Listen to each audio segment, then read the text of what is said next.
Hi friends, இந்த வீடியோவில் வந்து நம்ம என்ன பார்க்க போகிறோம் அப்படின்னு கேட்டிங்கன்னா, இப்போ வந்து நம்மளோட ராகவா லாரன்ஸோட பென்ஸ் திரைப்படத்தில் வந்து 2 முக்கியமான அண்ட் பிரபல நடிகர்கள் வந்து இப்போ வந்து அஃபிஷியலாக இணைஞ்சிருக்காங்க. ஸோ இந்த ஒரு விஷயம் தான் ரசிகர் மத்தியில் ரொம்ப ட்ரெண்டிங்காக போயிட்டுருக்கு. ஸோ அதை பற்றி இந்த வீடியோ நம்ம டீட்டெயிலாக பேச போகிறோம்.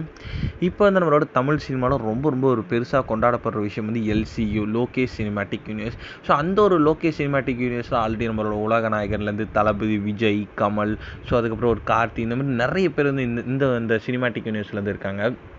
இப்போ வந்து நம்மளோட லோகேஷ் கனகராஜோட கதையை வந்து அவங்களோட அசிஸ்டன்ட் டைரக்டர் வந்து இப்போ வந்து பென்ஸ் அப்படின்ற ஒரு திரைப்படத்தை வந்து இயக்குறாரு. ஸோ அந்த திரைப்படத்தில் ராகவா லாரன்ஸ் தான் ஹீரோவை நடிக்கிறாங்க. ஸோ அது வந்து அஃபிஷியலாக வந்து அதுவும் வந்து எல்சியூவில் வந்து ஜாயின்ட் ஆகுது அப்படின்ட்டு சொல்லிட்டாங்க. ஸோ இப்போ வந்து என்ன ஒரு அப்டேட் அப்படின்னு கேட்டிங்கன்னா, ஸோ அந்த ஒரு எல்சியூ திரைப்படத்தில் வந்து இன்னும் 2 பிரபல நடிகர்கள் வந்து இப்போ வந்து அஃபிஷியலாக இணைஞ்சிருக்காங்க. ஸோ அந்த ஒரு அப்டேட்டாக பற்றி பார்க்க போகிறோம். இன்றைக்கி வந்து நம்மளோட பென்ஸ் திரைப்படத்தோட ஷூட்டிங் வந்து அஃபிஷியலாக ஸ்டார்ட் ஆயிருக்குங்க. ஸோ அந்த திரைப்படத்தை வில்லனாக வந்து நடிகர் மாதவன் வந்து நடிக்கிறாங்க அப்படின்றது இப்போ வந்து நியூஸ் கிடச்சிருக்கு. அண்ட் இன்னொரு முக்கியமான கதாபாத்திரத்தை நடிகர் நிவின் பாலியும் வந்து நடிக்கிறாங்களாம். ஸோ மாதவன், நிவின் பாலி இப்போ வந்து அஃபிஷியலாக வந்து நம்மளோட எல்சியூவில் வந்து ஜாயின் பண்ணியிருக்காங்க. ஸோ அடுத்தடுத்து திரைப்படங்கள் நம்மளோட எல்சியூவில் வரும்போது இவங்களோட பங்கு வந்து ரொம்ப பெருசாக இருக்கும் அப்படின்ட்டு சொல்லப்படுது. ஸோ கண்டிப்பாக வந்து இந்த ஒரு அப்டேட் ரசிகர் மத்தியில் ரொம்ப